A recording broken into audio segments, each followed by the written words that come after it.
இந்த ஆலயம் உனக்காக.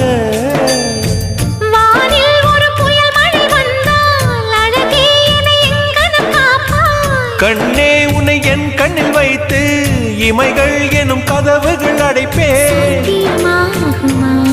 நான் சத்தியம் செய்யவா?